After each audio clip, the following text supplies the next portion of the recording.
Okay, so you want to run longer or farther or run your next race faster, all without blowing up halfway or feeling broken and destroyed the next day. So naturally, you start looking for the fix. Speed workouts, form drills, maybe a brand new training plan or better pair of running shoes and some glasses or the thing that goes over the pro's head that keeps them cool and looks like a crown. But here's the truth. Most runners are skipping the one thing that actually works, not because it's complicated, but because it's boring. They chase better and new when they haven't done more. It's like upgrading your headphones when you haven't even hit play on the track, because in running, volume is what builds durability, efficiency, and fitness. It's the unsexy foundation that lets you run longer and feel better doing it. So what you're gonna learn in this episode, why doing more beats doing better and new until it doesn't, the 3-step model that fixes plateaus and prevents burnouts, a super simple framework to know exactly when to level up your training, and a free run far without getting tired base training plan you can start using right now, today. I'm Darren D. Lake, coach, lifelong runner, and training nerd who's mastered the whole more, better, new framework through my own journey, and it allowed me to run a sub 3-hour marathon and complete an Ironman in 10 hours. But my goal is to help 10,000 self-coach runners use mental frameworks like this to get 1% better each day. And you're going to be able to help me. Stick around to the middle. No hacks, just consistency. Let's get into it. So one of the runners that I coach, Brenton, who I did an almost sub 3-hour marathon with back earlier this year, he asked me about working on weaknesses in the off seasons. And he was reading Jack Daniels' book on training, which is a great book to learn the basics and fundamentals of training and VO2 max. But it sparked this whole framework when I was giving him my answer that I use, and it's called more, better, new. And he actually goes, well, my strengths are sprinting like 100, 200 meters because he has fast twitch. And then he's like, should I be working on my endurance now? And then he goes, well, maybe not. Like, my threshold is my weakness. And he was a bit confused. So his actual aerobic base is strong, but his I call it top aerobic, his actual marathon pace, slightly faster than marathon pace. That's his weakness. And there's another problem that he has where his threshold is actually his marathon pace. So I think he needs to do way more sub-threshold work to really bump up his threshold, and then marathon pace should feel much easier. And I'll get into a bit of that a bit later, but let's go back to the more, better, new framework so that you can apply it to your own racing. So I basically said, look, do more, which is volume/frequency, build up your engine, then do better. Only when you do more, you do better. And more is like 80%. And then do better, which is like technique and execution and getting really precise. So let's call that the transmission. Then only do new. So better is like, I don't know, let's say it's 10 to 15%, and then new is like 5%. And that's when you do a novel, brand new stimuli. Let's call it the nitrous boost if you want to stay with it. The car analogy is Need for Speed, Fast and Furious, etc. But a lot of people skip straight to better and even new because more feels too simple and boring. They go, well, surely more can't work.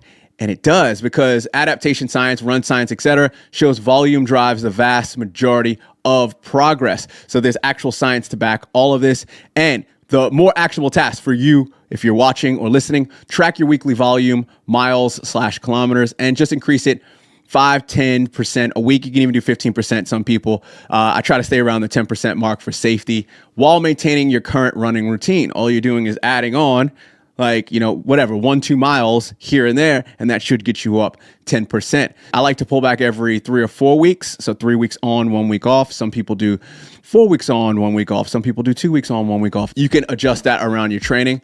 So you get the idea. You need more volume before fancy techniques. But where do you even start? How do you build that foundation without burning out or getting injured? Don't worry, I got you covered with my Run Farther, Feel Better 30-day free base training building plan. It includes progressive weekly mileage or kilometer targets, strength routines that actually matter for runners, proper recovery days, and even, I'd say, game-changing strides that bridge the gap between easy volume and speed work. So grab it free at the QR code here or check the link in the show notes below or video description. It's the exact framework I use to help dozens of runners break through their plateaus without the usual burnout cycle.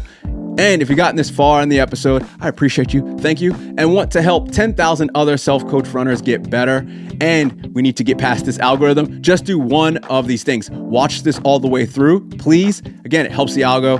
But you can like, that's easy, hit the thumbs up, subscribe, share this out to someone that you know that wants to be 1% better, or just comment below or in Spotify and tell me why it's so hard for you to stay consistent. Let's get back into how to do better. Do one thing better each week, and after 10 weeks, see where you're at. So we're not gonna do everything better, just one thing. And then the new actionable task is to change all of it up. And it's just like brand new training plan. We're going to flip things, go reverse, inverse things. So if you start with aerobic, slow stuff, base stuff in the off season, maybe do speed stuff in the off. But we're not there yet because I want to go back to like why volume actually rules everything. And the more actually wins this whole game. Even though I'm a less is more guy, science to back this up. I'll get into that study in a second. More seems to always win with running and distance running and endurance running. But there's nuance to everything. So I'm going to put a little asterisk on all of this, is that it's best to use all three as a tool in your toolbox. So use more as a tool, use better as a tool, and use new as a tool. And again, the more tools probably going to come out the most.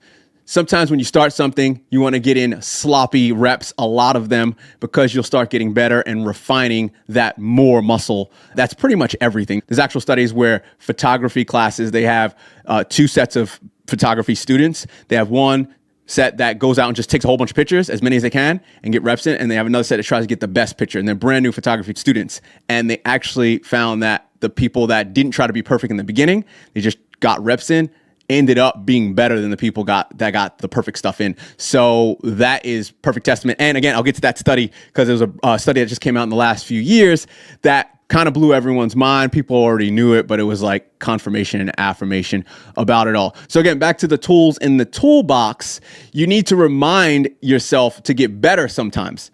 So it's like, hey, the more is working. Let me refine this here and there. You might not even know you're doing it. It might just happen naturally.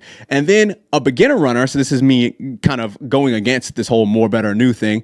The beginner runner might benefit from new in the beginning. So it depends on the type of person. Most people need more in the beginning and not new, but some people, they might need change all the time to really stay motivated and inspired and to keep going, because consistency is all you have. Because if doing something different keeps you consistent, then let's do that. So it's not a law, it's just a guideline. Use it as you see fit. So why volume usually rules, here's the evidence. Your aerobic system responds to time under tension, not complexity. This is called progressive overload through volume. This is the Run Science definition. It's through volume and slightly adding more. You can either add more reps or make it harder or the intensity harder. And you got to do it really slow as you progress it. That's called progressive overload, so that you don't injure yourself, you don't burn yourself. It's the boring middle where real fitness is built. That's what I think. That's what I know. I've seen it in my own experience, talked to people, all the research. And consistency always beats out intensity for long-term adaptations. And the study is I'm going to destroy the name, Hokkaido Marathon study back in 2017, where they had 587 runners and the volume was the predictor of race time. So it was all these people that ran 3-hour marathons, low 3-hour marathons. So a lot of age groupers, I call them sub-elite. And they were like, what's the consistent thread through all of this? Volume. They ran a lot. I think they ran 100 Ks a week, 120 Ks a week. So you get into 60, 65, 75 miles weeks. And those are the people that were able to run fast marathons. So it's like the proof is in the pudding. I have yet to see not a lot of people stay injury free that could run, let's say 25, 30 miles a week. That's 40 to 50 Ks a week, run very fast marathon times for years on end. So they might do it once, twice, but they can't do it years on end. The next section here, kind of idea, is the earning system. So I feel like you need to earn the right to optimize by first maximizing. We're optimizing, which is the better. So we can only maximize the more, and then we optimize. Most people, they quit volume progression at like 70% of their potential. They leave gains on the table.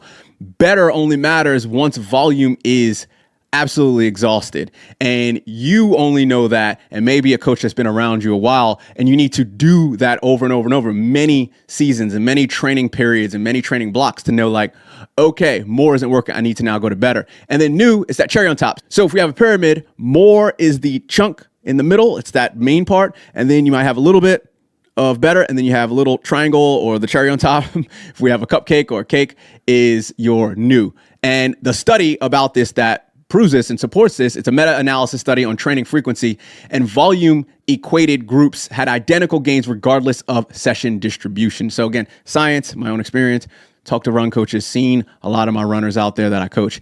And here's a practical framework that you can use. You can take it right now. Start with, can I run one more day per week? And then add 10 to 15 minutes to an existing run.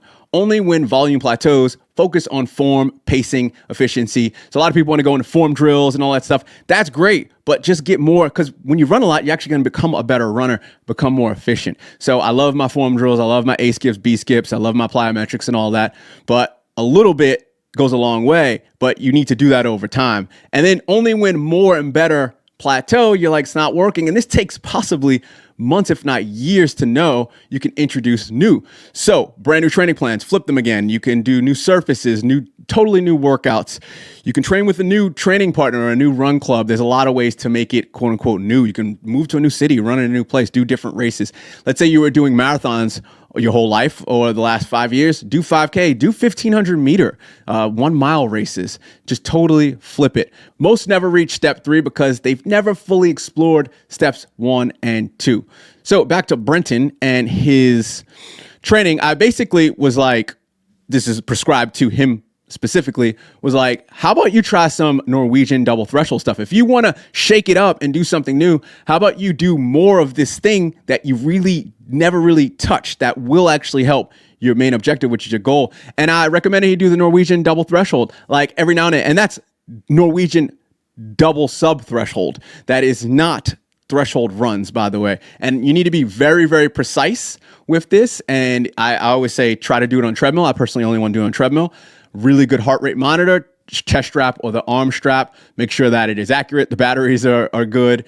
And, obviously you're doing an air conditioning. So I have the fan on me from the treadmill, and make sure that it's the same treadmill that you do every single time you do that workout. So, make sure that you are fresh. And that's a phenomenal workout to help build his low zone 3 and high zone 2. You could do a lot of high zone 2 runs because that is what I think is a special sauce that he's missing. I also think he needs to do form drills and plyometrics because he does have fast twitch. So if he gets more efficient, he can run with better form and with less energy. So that's run economy. So there's a lot of things he can do there. I know that after this off season, it will be about 3-4 month off season, him doing that, high zone 2, low zone 3, and then really fast twitchy stuff, even start implementing strides and even touching sprints and skips, which I've done full episodes on. If he can touch all that, I really think that even though it sounds like he's doing new, he's actually just doing more of the things that weren't working.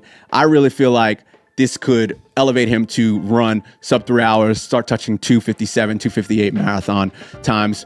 But that's just me. What do you think? Do you agree with what I'm saying? Do you disagree? This is actually what I asked him also. I said, go to ChatGPT and tell what AI, whatever AI you're using, and tell me if I'm wrong or not. So you let me know in the comments below. Appreciate everyone. And to implement everything that I said, and I've already got a free training plan for you, go download that, the QR code here, and you can make sure that you run farther or longer with the least amount of energy. You won't get tired. It's a 30-day base training plan and habits. We got to get that mind right. And you also sign up automatically for my newsletter, 5 minutes or less. And I talk about all this stuff, heart rate training, the VO2 max, threshold work, what is threshold, sprints, strides, etc. Have a bit of fun, go a bit deep on some things. Again, get that mind right, mental fitness. But this whole more, better, new thing is a bit more advanced. If you really want to understand what base training is and low heart rate training, go check out the episode below or in the links in the video description or in your podcast player show notes. Peace.